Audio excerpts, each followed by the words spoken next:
Hello, listeners. Yamina here. Welcome to the Dr. GPCR podcast. Before we dive into this episode, we would like to take a moment to thank our ecosystem partners for their support, namely Domain Therapeutics, GPCR Therapeutics, Design Pharmaceuticals, Montana Molecular, and Orion Biotechnology. Please mark your calendars for our next Dr. GPCR symposium held on Friday, September 22nd on the topic of GPCRs as therapeutic targets. The symposium is free, but you must be a Dr. GPCR Ecosystem member, which is also free. Please see the menu button for the symposia page at the top of our welcome page to check out the program and register as a presenter. You don't have to register as an attendee. You just have to be part of the Dr. GPCR Ecosystem to get access to the links to join us. We also have set aside 2 hours for networking and poster presentation on Kumo Space that day. The posters don't have to be fully formatted. Just come with a few slides and have a chat with your community members about your favorite GPCR or other signaling proteins that you're working on. If you'd like to present during your work during the networking time on September 22nd, please complete the submission form available on our website. There is no limit on the number of posters we can accommodate. To present, you'll only need to provide us with the title of your presentation, a 1-minute video abstract, and come with a few slides to help you discuss your work with your colleagues. Everyone is welcome. If you have any questions or comments, or if you'd like to present your work but don't know how to join us, please feel free to email us at hello@drgpcr.com. What are you doing between November 2nd and 4th? Join me and the Dr. GPCR team at the 22nd edition of the Great Lakes GPCR Retreat at Chateau Montebello in Quebec. We at Dr. GPCR are proud to be supporting this iconic meeting. I've had a blast help organizing this meeting this year with my colleagues from the University of Ottawa, the University of Montreal, and the University of Sherbrooke. Visit gpcrretreat.org for more details on the program. The early bird registration and poster submission deadline is September 8th, and the late registration deadline is September 21st. Hurry up and join us between November 2nd and 4th. And now let's dive into this episode.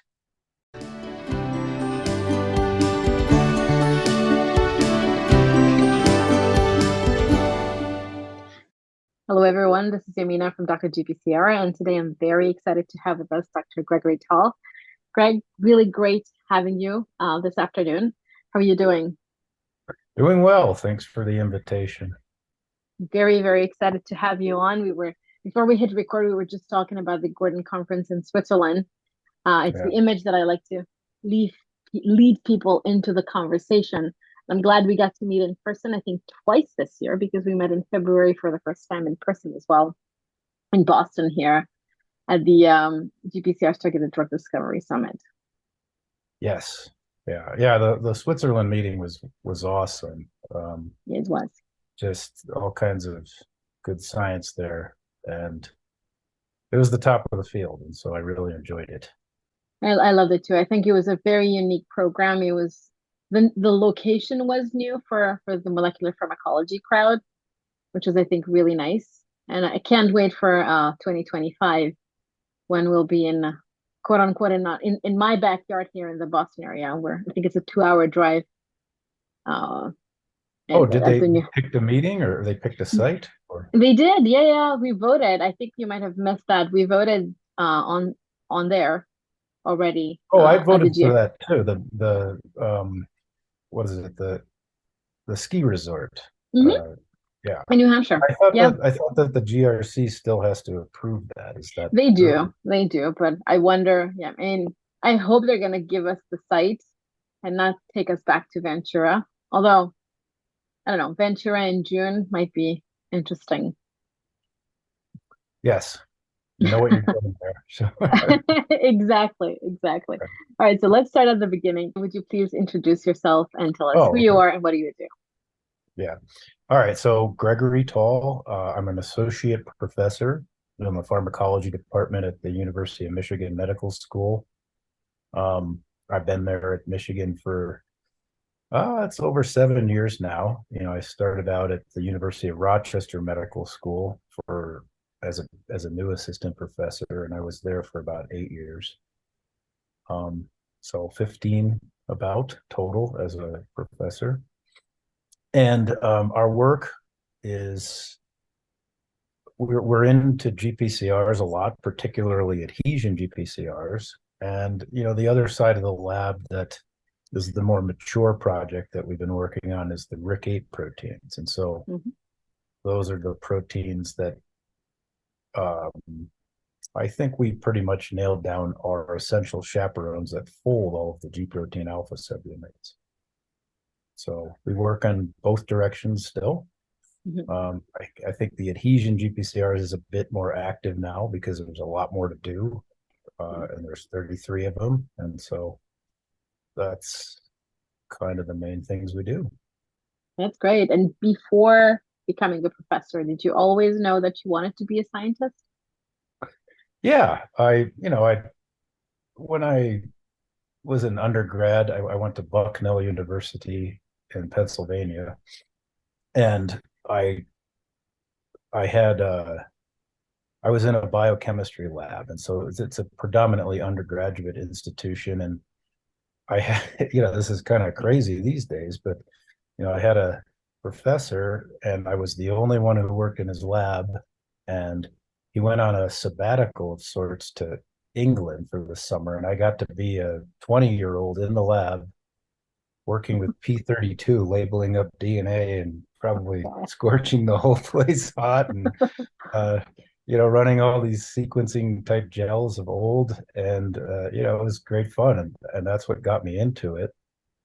I had some thoughts about potentially going to medical school, but that really wasn't for me, and so I think I found the right track in entering graduate school after Bucknell. So Interesting.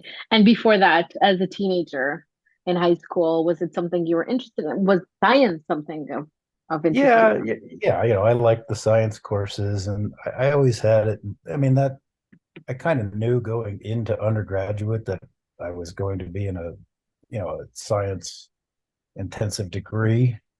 Um, I, it wasn't really that clear thinking of that I was going to be a professor someday when I was 16 years old. I mean, that wasn't what I was thinking about, but um, I think, just a number of steps steered me in that direction, and it Yeah. was the right place for me to be. How cool is that? Yep. But were you more of a biology or more of a math and physics or chemistry? I liked physics. I liked math. It was the biology though really captured my interest. I, I was in a biochemistry cell biology program. It was rather intense as an undergraduate, and um, the other thing we were doing in that lab, besides nuking the place with P32, At least you was didn't nuke yourself.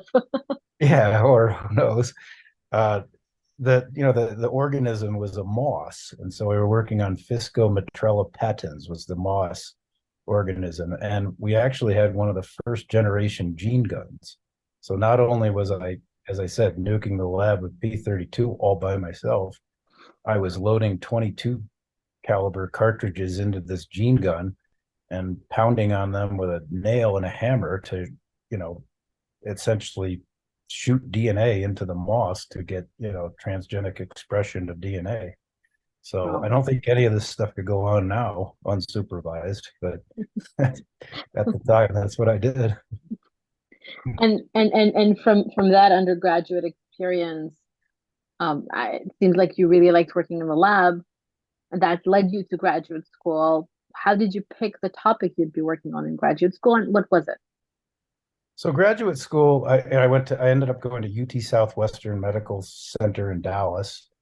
Um, I at the time I was a competitive bike racer, and so one factor is that I wanted to go to a warm place.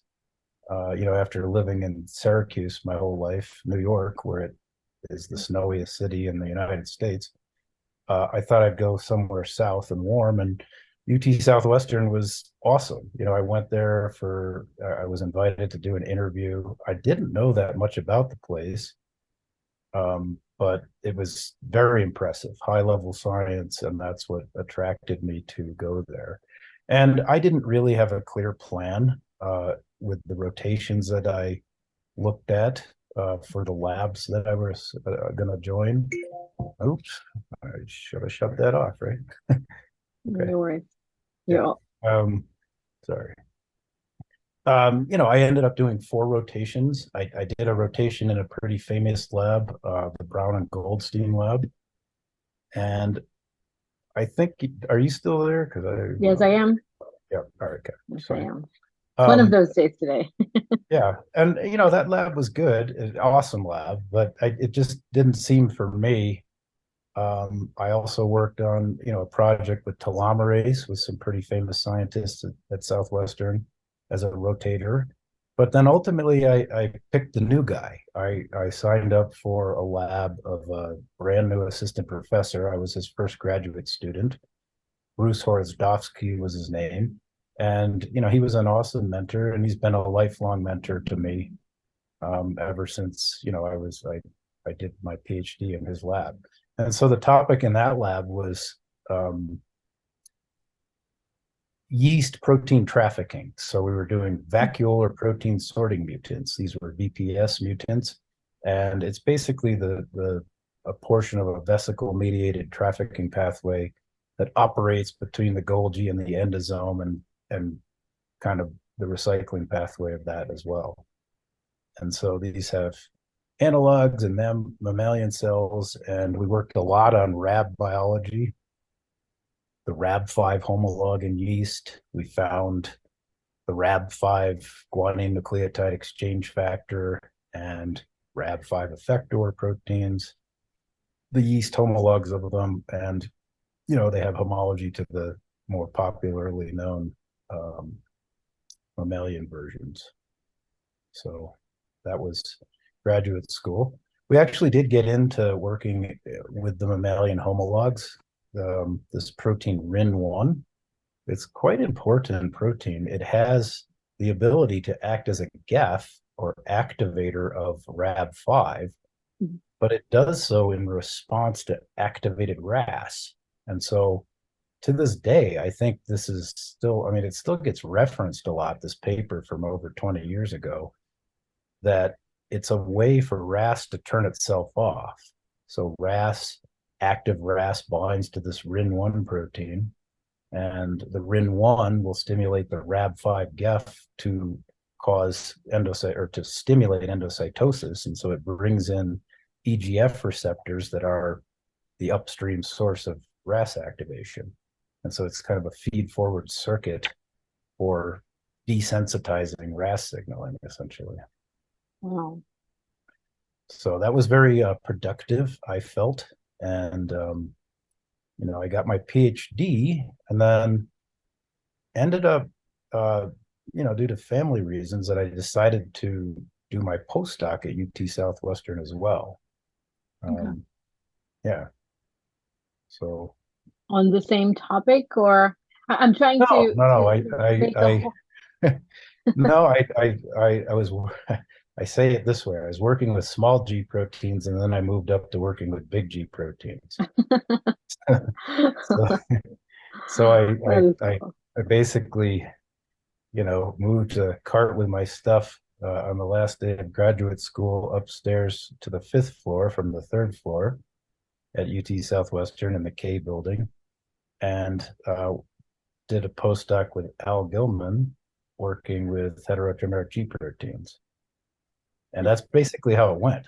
I was finishing up a paper in graduate school, and I worked in the morning. And then in the afternoon, I was upstairs doing the postdoc. So if you're going to ask me later on, maybe like what my advice is for graduate students seeking out postdocs, I don't have the greatest of answers, because mine was one 4-line email that I wrote to Al Gilman, and I said, Mhm. do you have a spot? And a few days later, he said he did. And so that's atypical. And uh, I have some better advice, but not, my experience doesn't provide me in giving advice to people. So Well, I think it's valuable in any way, in all cases, because I think one, listening to the advice is important, but at the same time, listening to people's stories can be also interesting to hear about. And I recorded another episode this morning, and we were just talking about the fact that my previous guest also just sent an email, actually met the professor, liked the topic, and just asked, "Can I come to your lab?" And the professor said, "Sure." And that was pretty much it, the extent of the research done into what the next lab would be. And it turned out to be a great experience. And I'm sure, working with Al Gilman must have been a really interesting and very, very good experience. And I like the idea of just taking your stuff from from one floor and Yeah, then going up two more, and then there you go, you're there. that's how it worked. Yeah, I mean, it wasn't as thoughtless as that. I mean, when you're in graduate school there, I'm looking at that lab from afar Yeah. or from close up and seeing the things that they do. And I really was interested in the protein biochemistry that was going on at Al's lab. I mean, I had begun to, sort of transition from doing yeast genetic type things on our yeast projects to wanting to look at the components and Yeah. enzymatic reactions. And, you know, I, I got pretty good at that, but they were the pros. And that's what attracted me to going up there to work with them. So that's when G proteins entered your trajectory. I guess Yes, GPCRs were kind of the accessories to it in yes, that yes. sense. Proteins, yeah. So I remember, I didn't really have a concrete project for the first month, and this will be a kind of an Al story where, um, back in the day they had, everything's on the web now, but when you went to these big meetings like experimental biology, they published essentially what was the equivalent of a phone book, a thick Oh, book that had all the abstracts in it, yeah. and you could read through them. And I was in Al's office saying, having a conversation with him about what would be my project. I've been working on a few things. And he basically just opened up this phone book, circled an abstract in there, and said, "These proteins that are new look pretty neat. Why don't you go figure out what they do?" And he tossed the book at me. And that was, you know, it's kind of like in his way, a go get moving kind of thing, I think. Yeah. And it that's what I ended up working on. These were the AGS proteins that had just been put into an abstract at the experimental biology meeting by Steve Lanier's group. And so I began searching for interactors of G proteins and pretty much came up with all the AGS proteins about 6 months late because they had been publishing them, Mm. and some other ones. And so we got RIC8 out Yeah. of the screens of interactors for G proteins. And we had about 25 different things we could work on, but that one nobody really had described the interaction. And so that's where I kind of thought was the direction to take, was to describe the interaction of RIC8 with G proteins. How cool is that? You mentioned, screening. What type of screening methods were you using at the time? This was the yeast 2 hybrid screen. I think it's sort of fallen out of fashion. I haven't seen many people publishing with it lately, Yeah. but that was a big thing back then. Like a lot of people were doing yeast 2 hybrid screens. You have a bait and a prey protein, and the Yeah. interaction makes the yeast turn blue, uh, or grow on plates that lack certain amino acids. Mm. And, it was a really powerful technique. Um, Really, a lot of the success of those screens is due to the quality of the cDNA library that you're using. And Yeah. we had access to a really high quality cDNA library that was made at UT Southwestern. And that's really what made that go, that project. That's awesome. And Yep. so you're here, you've identified these proteins, some have been published by others, you have RIC8, and then what? What happens after your postdoc? Well, after the post, well, I was just going to say the RIC8 was not without precedent. There was some good work that, sorry, other groups had done in C. elegans, suggesting or demonstrating genetic interactions between RIC8 and G proteins. And so when you look at that genetic evidence, and then finally you have some evidence that there's a physical interaction, that's also the other piece that helped me decide to go after that, because it made sense that the two proteins would interact. So worked on that all throughout the postdoc, and we kind of got a little stuck at the end, the postdoc, and in transitioning to an assistant professor position.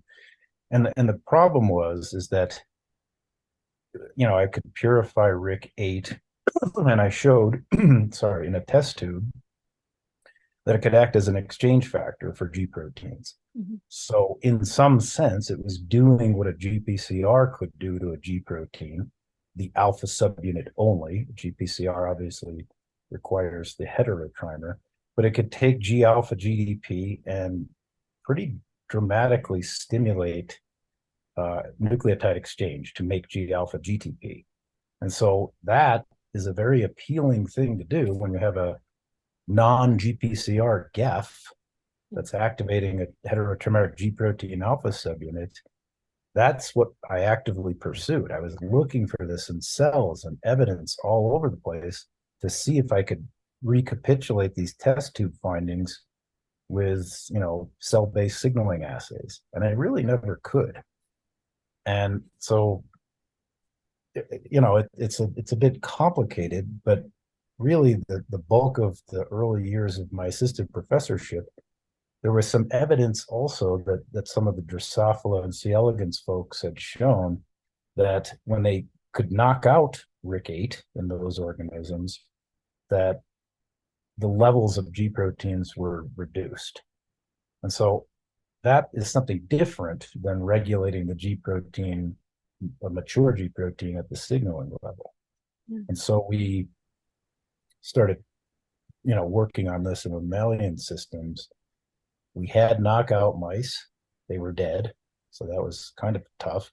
And then the decision, that this is pre-CRISPR, and I was not really satisfied with a lot of the RNA interference approaches. Yeah. So we actually went back to the mice, which were embryonic lethal, and cultured blastocysts, and actually derived embryonic stem cell lines from the mice that were knockouts. Wow. And when we looked at those, it was pretty amazing that some of the G proteins were just absolutely gone in those cell lines, particularly the RIC-8A knockout cell line. I couldn't believe it's alive. I mean, it's lacking about 3/4 of the G protein alpha subunits, and it lives and it actually grows faster. So, that really got the ball rolling in my new lab to investigate what is RIC-8 doing to G proteins during biosynthesis or protein folding and so on. So that's what we worked on. A few very talented graduate students fortunately joined my lab early on, and each one of them had pretty big papers showing that RIC-8's working very early during G alpha subunit biosynthesis, and later on, there was the G protein would be made, but it wouldn't make it to the membrane, and then it would get degraded a lot faster. And so then a subsequent paper came out where we showed that it actually is actively helping to fold the G protein alpha subunits. And so when they're misfolded, they degrade faster. And so that was the punchline from those studies. Wow. I was also I was more wondering from the transition from postdoc to being a professor at that time, how did you go about it? Did you think about different other options, or it was clear that going from a postdoc to professorship, that was what you wanted to do? Well, it wasn't clear. It's what I wanted to do. And, it actually was quite tough finding a job. I know nowadays people like to say that it's very hard to find a job, and that absolutely is true. But I think back then, at the time when I was looking for a job, it was equally as hard. And I'll take an aside and say that, when I look around at study sections, at scientific meetings, and in my departments that I've been in, and in other departments that I've been in, there really are very few people who are professors, assistant or associate professors or professors that are within my decade of age, Wow. meaning plus or minus 5 years. There really is a drought there in people plus or minus 5 years to me.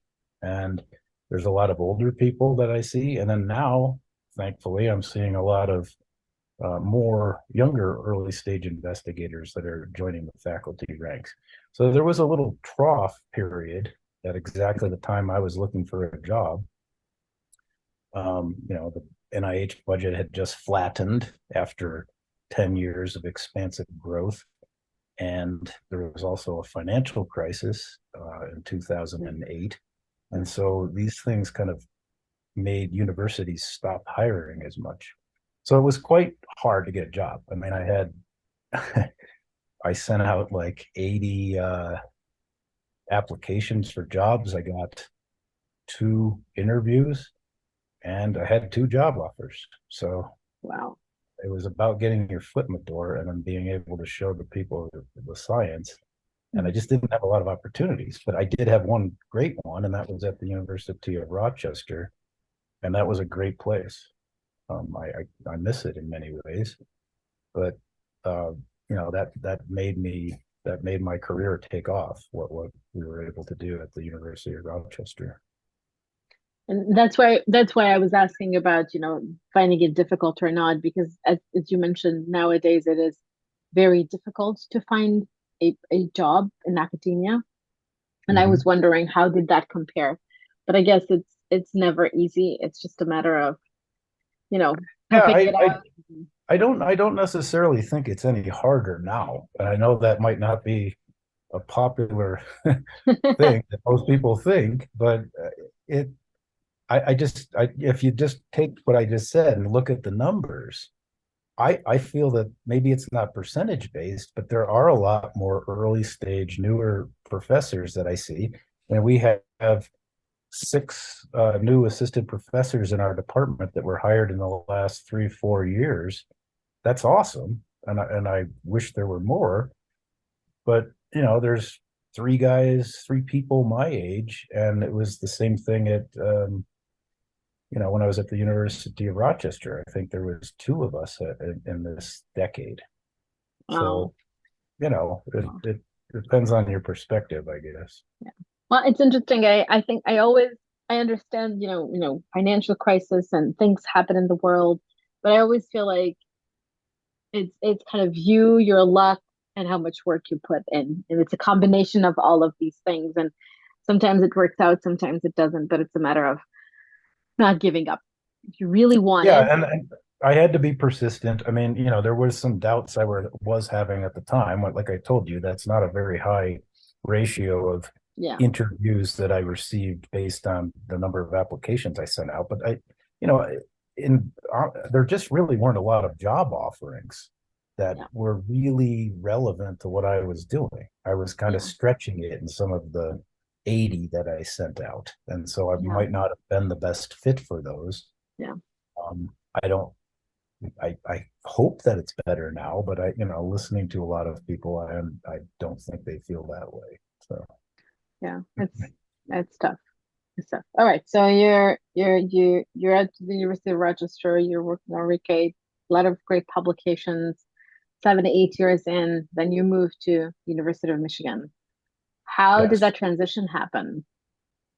So well, we did begin working on adhesion GPCRs at the University of Rochester, and the groundwork for that started there.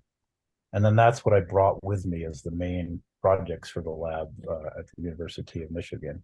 So the University of Michigan, it kind of, at the time, was sort of like too good of an offer to refuse. I mean, I think the department, this is about 2016, we had a new chair take over, and the department needed to bolster its ranks. I mean, they needed to hire new people because the numbers were, there's some people facing retirement and so on, and some transfers. And so that I think the University of Michigan Medical School made a commitment to the new chair to bolster the ranks and provided funds for hiring, I think, 10 faculty members. And I was one of the early ones that was hired as a mid-career person. And, they had nice packages of, to transfer and to get your lab up and running. And so to me, that was an appealing thing. And then also, as I could talk a little more about the adhesion GPCR work that we began, but one thing that we were getting into and I could see us moving into in the future with adhesion GPCRs was trying to go for small molecule probes to modulate their activities. And that could be done at the University of Rochester, but the facilities and the infrastructure for doing it at the University of Michigan was really one of the top places to do that in an academic setting. And so that was very appealing to me to, look forward to that type of work that I wanted to do. Which makes a lot of sense when it comes when the institution fits, the capabilities are there, and it makes a lot of sense to move your lab in order to be close and use those facilities, which is important. And it really I ended up writing a grant to obtain some funds to do high throughput screening for adhesion GPCRs. And part of the mechanism for that type of grant is proving that you have the infrastructure in place and the facility and the capability and the equipment and the libraries, the chemical libraries, to be able to make it happen. And it was much easier to do that with the how that had been built up at the University of Michigan. Fantastic. How did you get into studying adhesion GPCRs? All right, so this story. So this is sort of a second generation spin-off of the RIC-8. And so the RIC-8, we could also use RIC-8 as kind of an expression platform to produce all of the purified G proteins. In insect cells, SF9 cells happen to be a system where you could produce some of the more difficult G proteins, but at very low levels. And it just turns out that the missing factor or the limiting factor in insect cells for producing large amounts of G proteins is RIC-8. And so when we co-expressed mammalian RIC-8 along with any of the G protein alpha subunits in SF9 cells, we could boost the production up 100-fold. And so basically what we have done is built like a war chest of milligrams of purified G protein alpha subunits.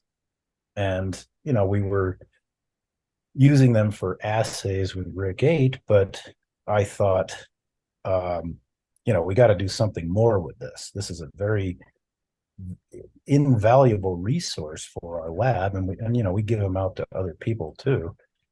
And so I thought, well, why don't we try to take, some of these GPCRs that are kind of on the fringe that really actually haven't even been shown at that point to activate G proteins, or much less have anything known about their mechanism. And so I did take about a 6-month foray into trying to do frizzled receptors, and it didn't work. And then somebody down the hall, a colleague at Rochester that we published with, Lei Zhu was her name, suggested that we try an adhesion GPCR. She had been working with GPR-56. So we got the clone, popped it in, made the receptor membranes, and did this assay, this direct assay where we could reconstitute the receptor with the purified G proteins, and bam, first time it activated the G proteins. And so, it just having that assay platform allowed us to probe the mechanism of how adhesion GPCRs are activated. And so that's how that project took off. Basically, this resource we had generated by working with Rick 8, we needed to do something with it, and we needed to develop a second research direction. And so that was it. And it's not trivial to work with adhesion GPCRs and to show that they actually do activate G proteins. And Yeah. they're really fascinating. That's pretty much covered now. I think yeah, our lab and a number of others have shown that they've been brought into the fold. They are bona fide GPCRs for sure. yeah. Yeah. But it took a while to get there, definitely, considering, the difficulty with expression and their size, Yes.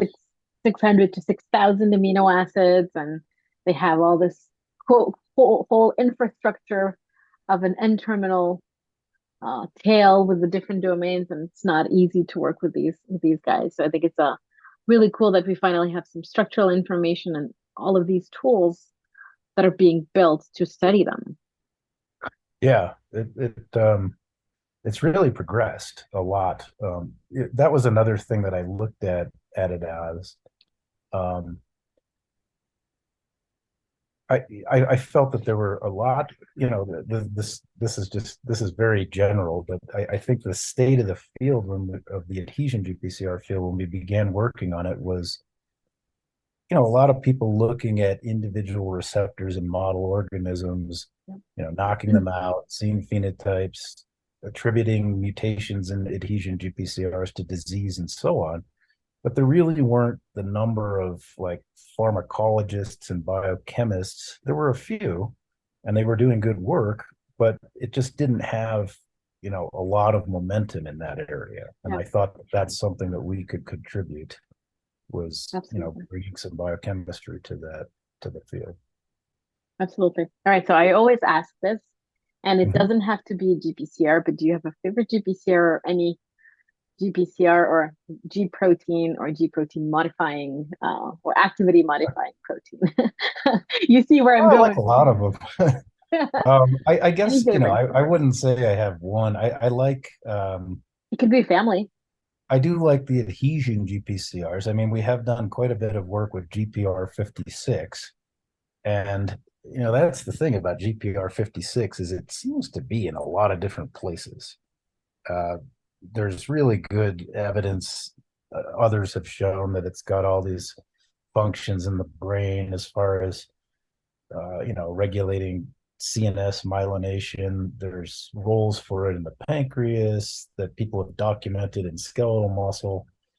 And then we added another one to it, and that was its role on platelets. And so, I don't know, I can't really figure out why this receptor needs to be in so many different places doing so many different things. But that means there's a lot to work on, I guess. And yeah. So what does it do in platelets? So platelets, this is really cool because and this is a really one of these fortuitous, interesting stories in science. I had a postdoc come to the lab who had been working in a platelet lab for her PhD. She got her PhD in a platelet heavy lab and wanted to get away from that actually and work on, more of the biochemistry, purified protein type of things that we do. And, so she came into the lab and began doing those kind of things. But it was her initiative. She couldn't resist. And we had developed some small molecule activators of GPR-56. They're not drugs, but they're good probe compounds.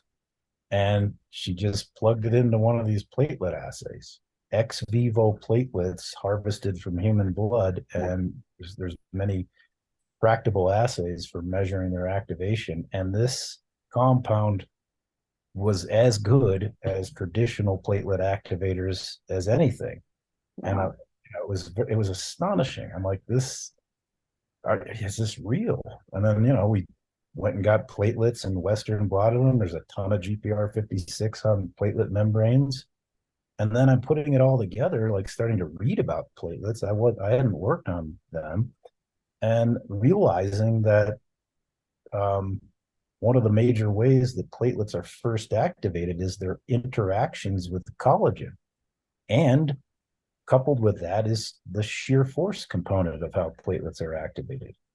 And, the people who had worked on GPR-56 in the brain had already shown that collagen was a ligand for those N-terminal modules within GPR-56. So it all kind of came together that maybe this GPR-56 is binding to collagen, when there's a blood vessel injury and that collagen becomes exposed to the circulation. And this is one of the ways that platelets first get activated, by shear force that's induced by the blood flow pushing on the platelet, opposed to 56 kind of transiently binding to the collagen.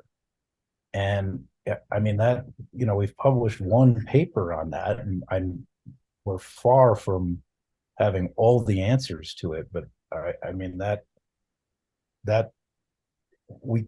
I think is a mechanism that's going on. It's like one of the early acting components in hemostasis.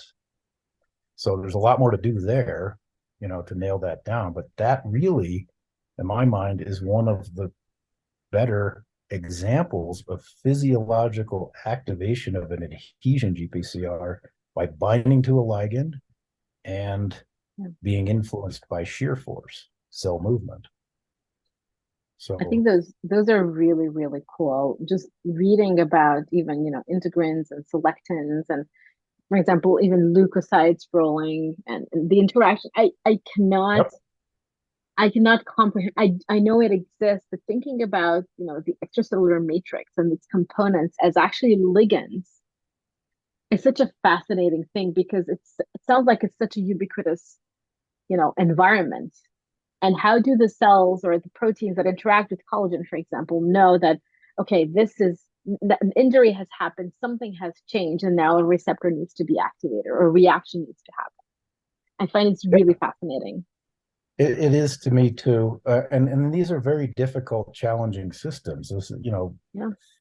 measuring adhesion GPCR activation and its readout, a G protein activation event, is very complicated because it's multi-step. There's all these things have to happen, like you said. The N-terminal piece of the adhesion GPCR has to bind to its ligand. We were talking about collagen. There has to be some shear force that causes a dissociation of the two pieces of the receptor.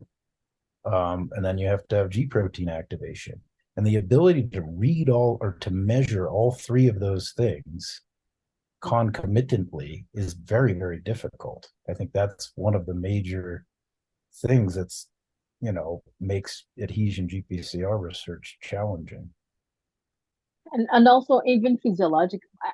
In the lab, it's very difficult, but I'm even thinking physiologically, how precise does the system have to be in order to get activated at the right time, at the right place?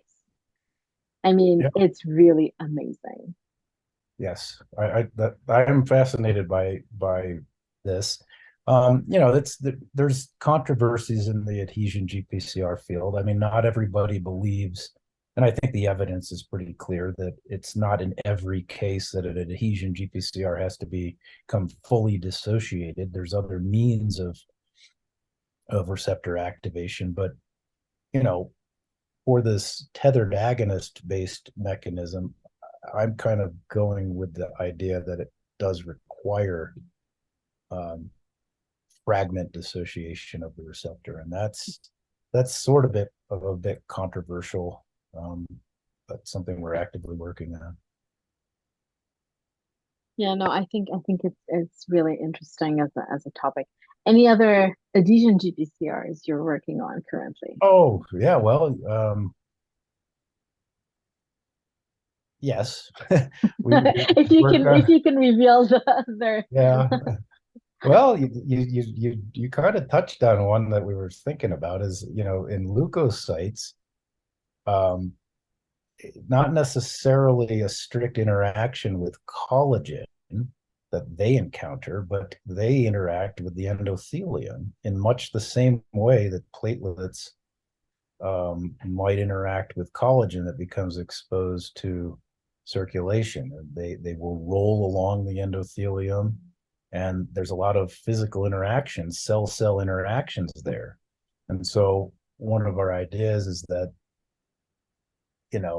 there may be adhesion GPCRs on other circulating cells. There's evidence for this, and that it's not necessarily an interaction with collagen, but endothelial cell presented ligands.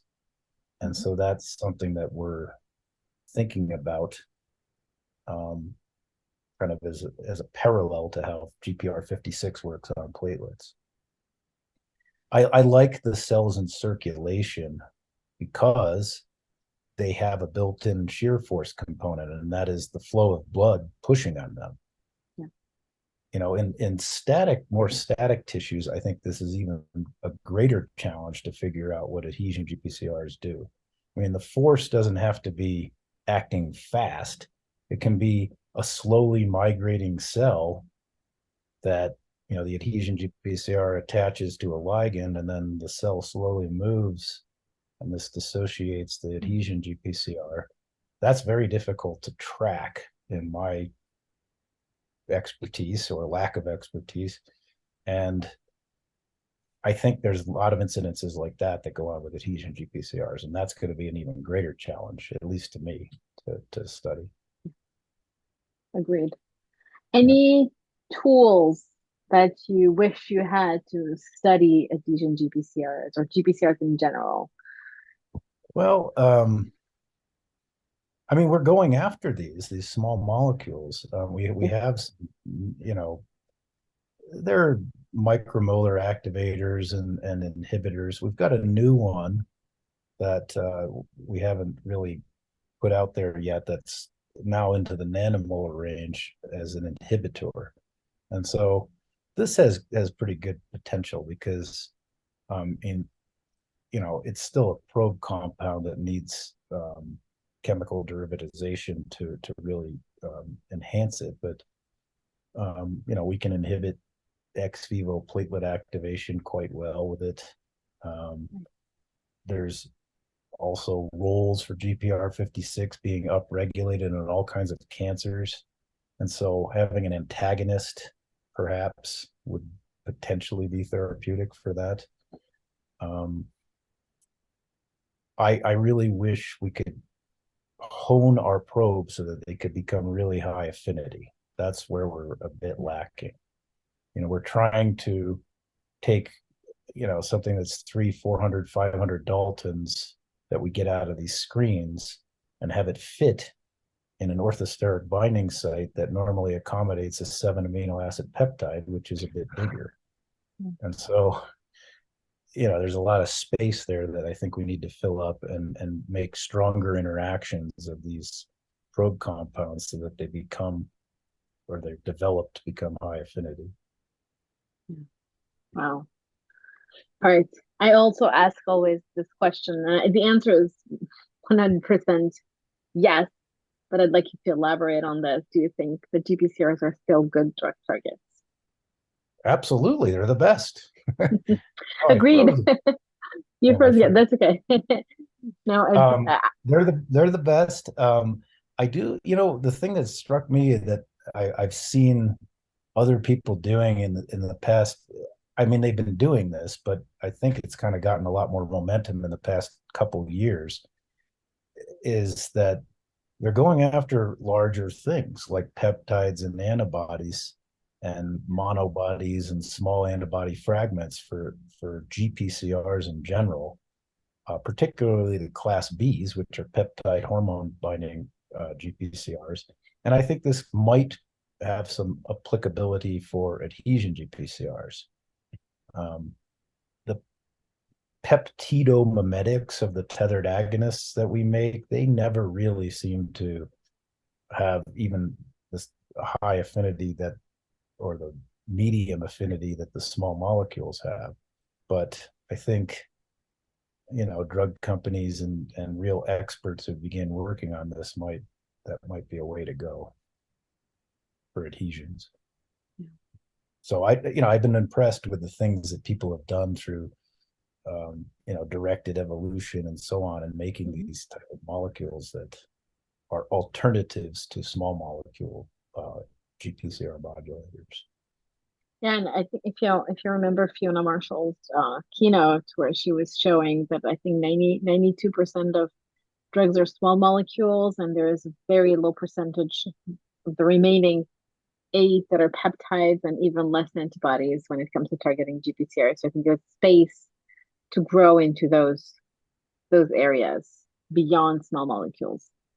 Absolutely. I think she was right about that. That wasn't the best thing that I paid attention to in Fiona's keynote talk. They had that fantastic ham for one of the adhesion GPCRs, and Yeah. they had solved the structure within their company with the tethered agonist bound in one site and the PAM bound to a site that made perfect sense for it being a PAM.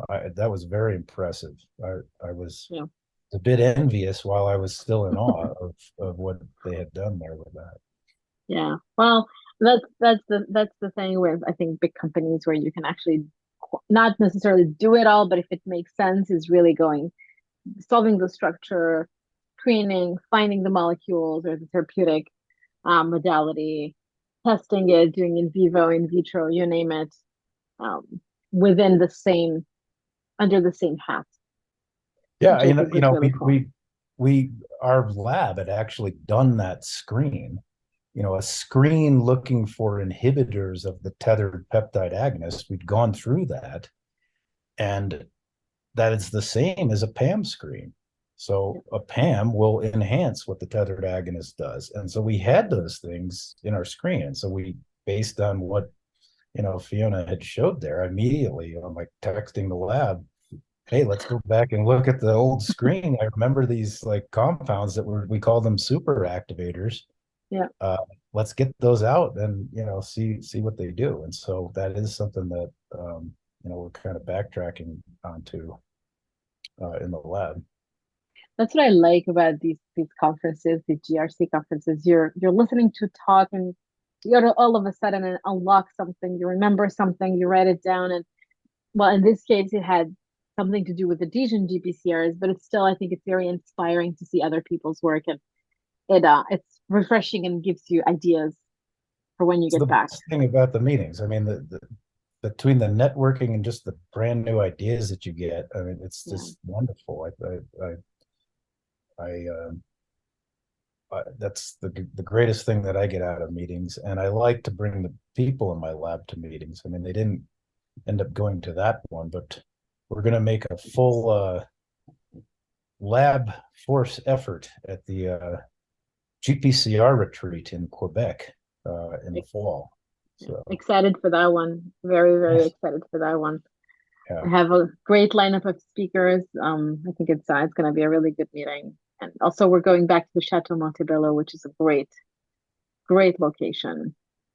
Yes, I like it up there. I like the all the people that are there too. It's a really good group. No, it is absolutely. I kind of grew up at the GPCR retreat because of actually all the labs in the Montreal and Sherbrooke area and the Ottawa as well. As a student, if you couldn't go to any meeting through the entire year, this was the meeting where everybody from the lab would go. So you really Right. got that interaction. I think I went to this is the 22nd. I went to at least half of those meetings every year. I've been going to them. We hosted the one at Rochester in, I think it was 2008 or 2010 maybe. I forgot, but and then we did another one in Detroit in 2018 at the University of Michigan. Mm-hmm. But that's great. It's a great meeting, and I think for people who don't know, if they look at it and it's called the Great Lakes GPCR Retreat, that name might sound a bit quaint. It actually is on par with a Gordon conference. I feel like the quality of the people and the research at that meeting. It is. I think it is. It is. And being one of the co-organizers, I'm happy to report that the registrations are now open. So it's gpcrretreat.org. People are Oh, welcome to. you're doing the one that I in Montebello? Yeah, yeah, Oh, yeah, nice. Oh, great. yeah. No, I think it's we've been helping out. So Dr. GPCR and myself have been helping out with the website and also getting sponsors and helping out with all of these things. And we were very lucky. We worked with the Ottawa team and the Montreal team and the Sherbrooke team, actually. We got a grant funded through the Canadian CIHR. So Nice. that's adding up to the meeting so that we can, pay for it and then invite speakers. It's gonna be fun, and we're gonna be doing a couple of podcast episodes dedicated to the meeting itself as part of the grant application. So I think it's gonna be a really, really cool meeting. A lot of hard work organizing one of those. So I appreciate what you're doing. Thank you. And I'll relay it to the team. Yes, it's been a lot of work, but the website is ready. The program is full. I think we're open to getting abstracts from students to select short talks. And then for the poster presentations, and we're ready to go November 2nd to the 4th. I wasn't planning on putting in the GPCR retreat plug, but now that you brought it up. Oh, I brought it up, so that's fine. That's No, I very think it's great. And we're gonna anyway have a couple of podcast episodes with the team, and that's coming up in the fall. Very excited about that. All right. awesome. Last section of our conversation, top 3 aha moments that you had as a scientist that shaped your trajectory. Top 3. Okay. Could be top 5 as well, or top 2. Yeah. Top 2.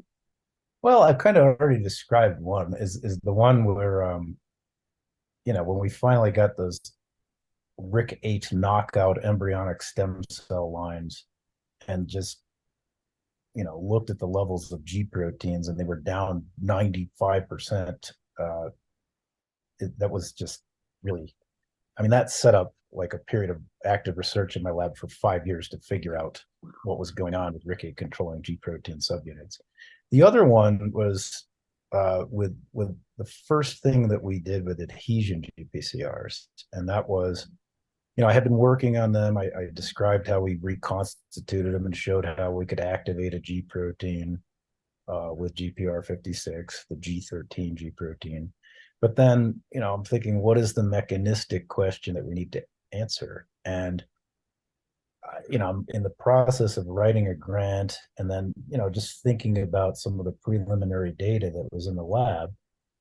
I'm staring at this crystal structure that Demet Arash had done of the gain domain, and just looking at it while I'm writing the grant. And then I started looking at this sequence of, I guess it's the last element in the gain domain. It's a beta strand, and then kind of trying to line that up with PAR receptors and so on.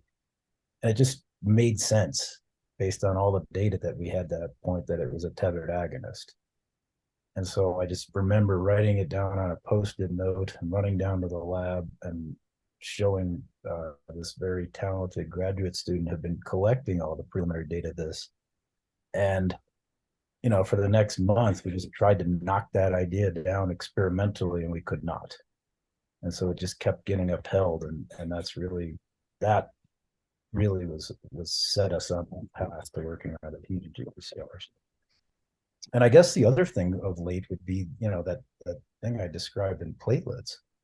I think we really have one of the authentic shear force collagen sensors on platelets, and the true GPCR that activates G13 early in the platelet activation process. That there was, you mentioned that there's some things about the integrins. And I think that there's actually a little bit of misinformation in the field that the integrins can somehow activate the G13. To me, it makes more sense that a GPCR does that. And I think that in that context, it's GPR56 that is that GPCR. So that is, we've got one paper about that, but that's very much a work in progress trying to, flesh that all out, that mechanism. Mm-hmm. So Awesome. that's three, I guess. So those are all scientific things. That's okay. Let's move on to advice. You mentioned, giving advice to junior scientists. Yeah. What would be your advice to anyone in the field who'd like, well, junior scientists who would like to contribute to the field? One piece of advice that I think is that it's mostly I do this for graduate students and postdocs and all kinds of people that I'm helping to write grants. Okay, so this goes all the way to I help some junior faculty members with their grants, and I'm constantly and I'm putting this into my own grant writing strategy to just make them a lot more simple.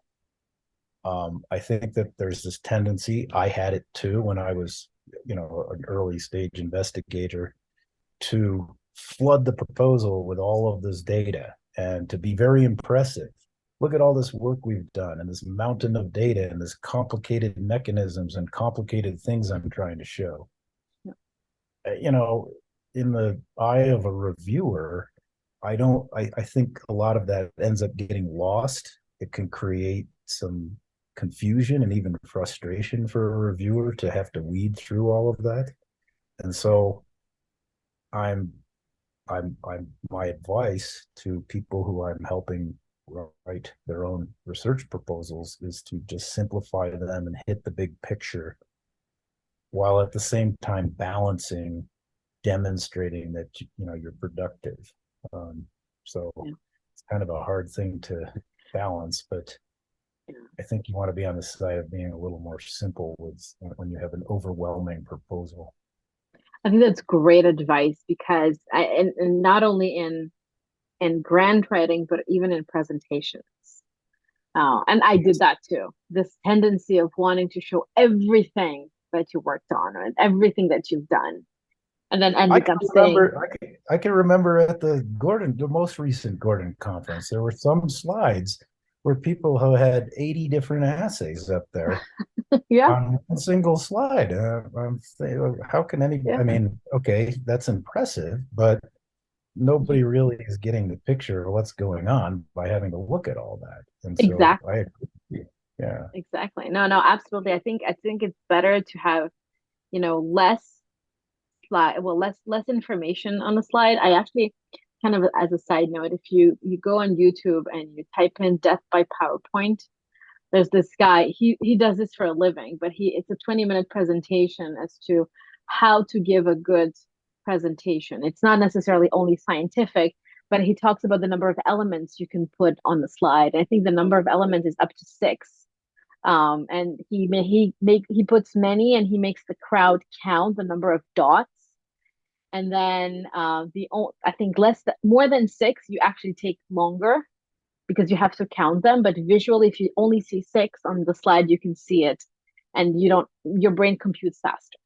So less is definitely more, which I think is a really valuable. And I think also telling a story. People remember stories, not Exactly. I that, love that. Yeah. I do try to tell a story when I'm doing talks. I'm not such a big fan of the vignette talks where, our lab's doing this, our lab's doing that, our lab's doing this. And then there's like a big jump between, yeah, two to three slide yeah, snippets on each thing. And yeah, I think it's kind of a tendency to, people want to be impressive when they're in front of a big crowd, but yeah. it ends up, I think it's more impressive, as you say, to tell a linear story. Yeah, and a nice story. And even if you're talking, I think if you even if you're showing what your lab does and you have different, you still have to walk people through and explain how those different, bubbles in your lab are connected and what's the connecting theme in there. Again, it's hard because the shorter, the simpler you want to make it and tell the story, the more work it requires. Um, Yes. so, and we're always late with these things, so you just dump the stuff in there and then try to move on, which is not necessarily the best way to go about it. We are on the same page on both of these ideas. Any other advice? Um, You Not talked about really. I mean, yeah, go ahead. You talked in the beginning about, advice about choosing your lab or choosing the next step in your career. When we were talking about you finishing your graduate program on the third floor and walking up to Al Gilman's lab on the fifth floor. I know I don't recommend I'm that. but what would you recommend now with the experience you have? Well, I have had a number of graduate students, and I feel that they've gone off for the most part, many of them to bigger and better labs than mine, to do postdocs. And, I try to, it's their own decision and they're making their own life choice there. But I do try to steer people in ways, where I feel like it's going to be a good fit for them and that they're going to enjoy and be passionate about the research that they're doing, in the place that they end up going. And so, it's more of a kind of subtle influencing, Mhm. but I'm really not over the top on that. That's people's own choices that they need to make at that point. Yeah. Well, I always say that, finding the next opportunity, whether it's a lab, whether it's the next job, it's a little bit like dating. If you don't like the person, then maybe you shouldn't take the job unless you Yeah, absolutely have that's to. true. But you could like the person, but you also need to be passionate about the research that you're doing. I mean, It's that's, a combo.